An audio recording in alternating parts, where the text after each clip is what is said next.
Danny, a couple of weeks without a game, but no doubt the Gaffer's had you working hard over the last fortnight. How's it been? Yeah, it felt like another pre-season last week, running around Scunthorpe and lots of gym work, so it was by no means have we had 2 weeks off, been working hard and then back in this week and doing the same. Last week then, is it kind of an opportunity for a bit of a reset and go again, I guess? Yeah, I think so. Obviously it was 10 games in, so it's each little step at a time. Look back on that and reflect and see what we've done well, see what we need to improve on, and we did that with meetings with all the different areas of the team and individual stuff. So yeah, a bit of time to reflect and a bit of time to look forward to what we might need to do as well. As you say, 10 games in, how do you reflect on it personally? Positively, yeah. Top of the league. If you'd have said to us at the start of the season, after 10 games we'd have lost one and be top of the league, then we would have snapped your hand off for it. How have you felt in the game so far, overall? Feel good, feel fit, feel strong. Obviously I had a little mishap with my slight groin twinge, which I was very disappointed with because I don't usually miss many games for injury, touch wood. But yeah, feeling good, and the team's confident and we're all in it together, and yeah, just looking forward to the next bit now. And obviously as a chunk as a whole, like you say, 10 games in, you'd have taken it 100%. You just want to replicate that in the next 10 games. Exactly that, yeah, and it may be a little bit, the last few results obviously not been too good, but if you look back and say this is the 10 games, we've won how many, lost how many, drew how many, we would have said, yeah, absolutely take that. So I think if we look at it like that, then we should be very happy with where we are. You say you've looked at what we need to improve on. What would you say we need to work on in the next 10, block of 10, I guess? Score more goals, concede less goals. So that's the black and white, the blueprint of it, isn't it? If we can score more and not let many in, then we'll be winning most games. But obviously there's certain ways you do that. We address that in training. Don't want to give away too many of our secrets, but yeah, we're fit and fighting and know what we need to do. I suppose on one of them aspects you put the pressure on yourself to do that, don't you? Score the goals. Absolutely, yeah. That's what I'm paid for, right? That's what I've always done in my career so far, and maybe a little bit slower this season, but I'm still 3 in 8 starts, I think it is, maybe 3 in 9. I've not scored the last few games, but still feel like I can contribute, whether that be assists or my overall play. So I think we can all improve, and you always do. Your biggest critique is yourself usually, so there's certainly things I'd like to do a little bit better, and if I can score more goals, then hopefully I will.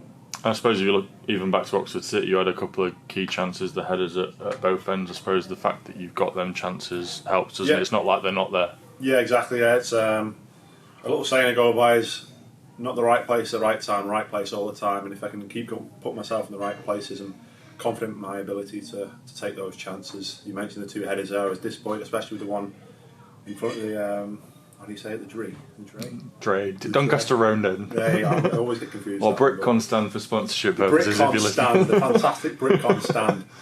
Yeah, I should have scored that one towards the end, and that was at 2-1 as well. So that goes to 3-1. Then it's game over. So I was disappointed with that one. But as a striker, that's what you get. You get put in those positions, and when you score them, you're the hero, and when you miss it, you're the villain. So I'm quite happy to do that as long as I keep putting myself in those positions. A lot was said about the Oxford City game in terms of a last-minute equaliser, disappointing. I suppose they're in a false position, aren't they? They've just been relegated from the National League, and while it's disappointing, it's another step, another point, I guess, as well. Yeah, that's what it is. It's you play everyone twice. It's the big. Obviously, the way we drew the game in the end felt like a defeat, but it wasn't. It was a point, and you never know. By the end of the season, that might be the point, that might be the difference between first and second.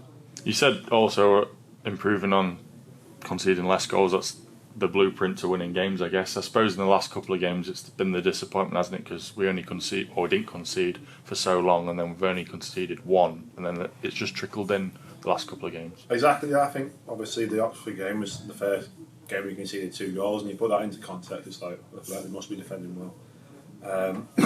What is it? Is it 6 goals in total? 5 goals? Yeah. In 10 games. I said it, don't want to sound like a broken record, but if you said that at the start of the season, we would have snapped your hand off for it. So I think defensively, with our shape and the defenders we have on the pitch, and even the defenders we have on the bench, we were a strong defensive outfit.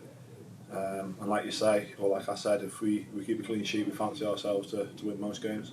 Chester tomorrow. I know it's one in your family that means a little bit. Just talk us through that one. Yeah, my dad used to play for them. I've been mascot there a few times. I remember taking a few mates with me being mascot. So yeah, it's one I look forward to definitely. And they're a good team, big club, just like at this level like we are. So it should be a good game.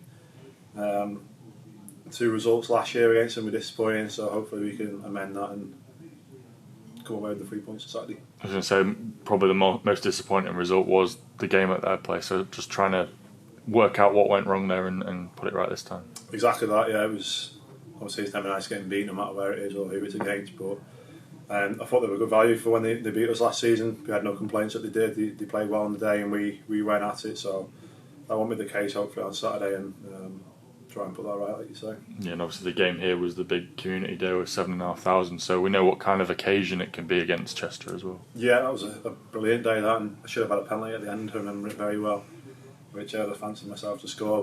But yeah, that was fantastic atmosphere to play in. 8,000 in here, I think, was it? Yeah, 7,500. Yeah, so that was brilliant. I'm not sure it'll be quite as many as that this Saturday, but I'm sure it'll still be bouncing.